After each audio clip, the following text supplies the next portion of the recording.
Buongiorno cari amici, benvenuti anche oggi nel canale vostro Maledetto Veneziano. Oggi parleremo in quei casi, non in quei casi, ma quando bisogna utilizzare la magia e che tipo di magia. E se bisogna usare, ad esempio, la radiestesia radionica o la magia tout court e quali branche. Ma prima di fare questo, il vostro Maledetto Veneziano vi chiede di iscrivervi al canale YouTube di The Garda, al canale YouTube del vostro Maledetto Veneziano. I link li trovate qui sotto in descrizione. Eventualmente, se volete scaricare alcuni circuiti, potete farlo o nei social Facebook e Twitter, oppure potete fare tranquillamente nel sito del capitano.altervista.org, dove c'è una sezione anche e-shop dove si possono acquistare i servizi del The Garda Maledetto Veneziano. Invece nella sezione free praticamente ci sono 20 book, di cui 4 di chiriologia fatti a Marietto Veneziano che potete scaricare gratuitamente. Il Marietto Veneziano ha già regalato più di 150.000 ebook, sono stati scaricati anche di più, di cui più o meno un paio di milioni di circuiti radionici quadranti radiostesici sono stati dati all'umanità.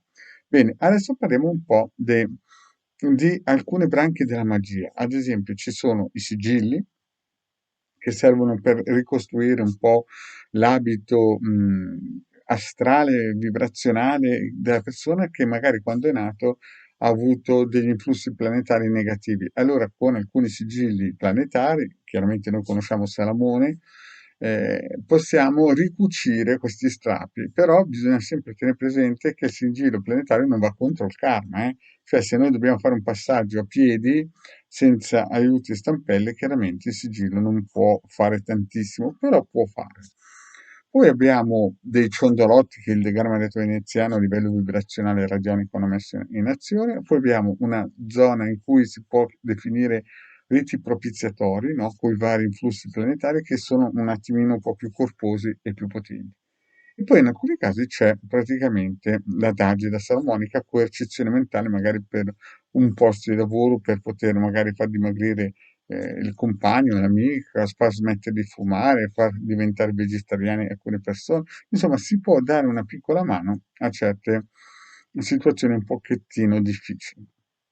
Poi abbiamo i circuiti radionici quadranti radiostesici che praticamente sono delle macchine, sono proprio delle macchine vibrazionali a forma geometrica e qui i quadranti radiostesici servono per attirare e invece i circuiti radionici servono per mandare, sono più che altro da mandare. E bisogna sempre tenere presente che bisogna sempre chiedere al pendolino su quanto tempo, perché ogni persona è diversa, ogni persona ha un karma diverso e poi alcuni circuiti vanno bene e altri no, quindi bisogna sempre, in un certo senso, attivarsi per essere sicuri che quel circuito va bene per le persone. Il Marietto Veneziano in questo periodo sta facendo dei circuiti planetari eh, con simboli alchemici gratuiti, no, che si possono scaricare nel sito capitano.interviste.org. I link sono sotto qui in descrizione. Ho fatto delle pillole che chiaramente potete andare a vedere tranquillamente.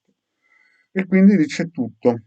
Bene, ho fatto questa micropillola solo per rispondere a quelle persone che appunto non hanno ben in chiaro che ad esempio l'adagio non ha niente a che vedere col voodoo. Poi è chiaro che ci sono, ad esempio a livello militare o persone esoteristi di un livello un pochettino basso che chiaramente lo usano per fare la bua alle altre persone, però questo è un altro discorso, non è tema di queste pillole.